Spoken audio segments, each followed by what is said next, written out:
RTL Réunion, juste avant de la mi-temps, quelle heure est-il? 8h26. On poursuit. Alex, merci pour votre patience au standard. Bonjour Alex.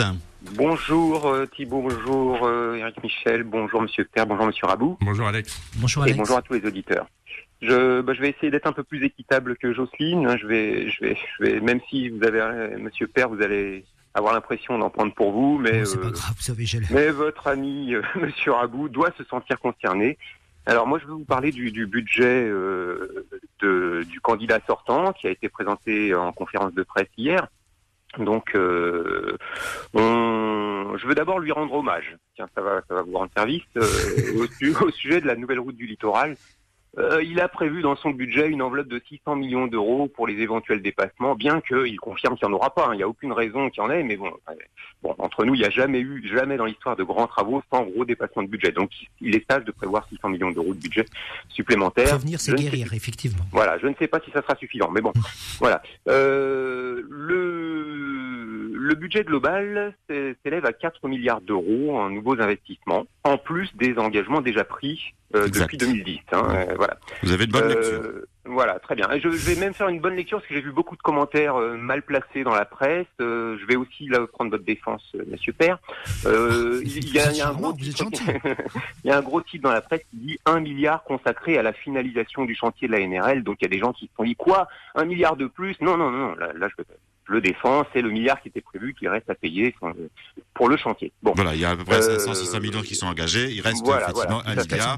Et il y a une enveloppe qui est réservée encore de 600 millions d'euros. Voilà, tout à fait. Voilà. Et le total fait 4 milliards. Alors je l'ai refait le total, c'est 3 milliards 974 millions. Cher Alex, où voulez-vous en venir?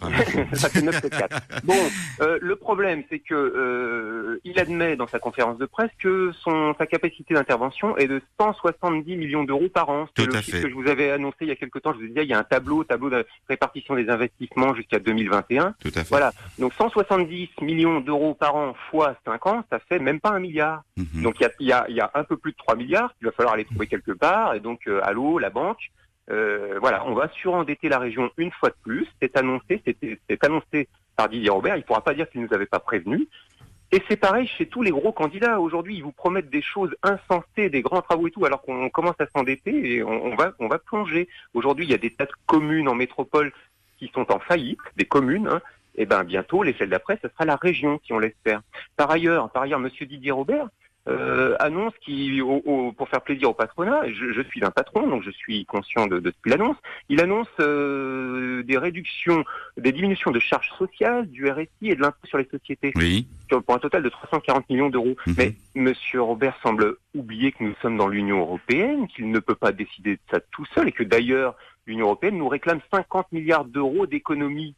Donc il va falloir aller les chercher quelque part. Donc s'il donne ça ici, il va devoir reprendre la même chose ailleurs, en réduction de prestations ou autre. Voilà, il n'y a pas de miracle. Les autres candidats vont pas pouvoir faire le même étalage que lui parce qu'ils n'ont pas toutes les clés. Tous ont besoin d'un audit financier de la région.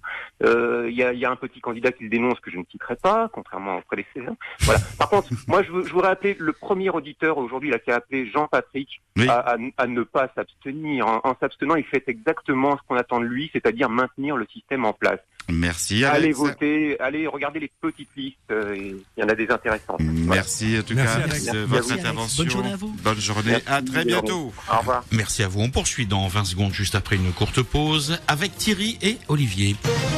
Sur RTL Réunion, On refait la réunion. Jean-Louis Rabou, Philippe Père. Eric Michel.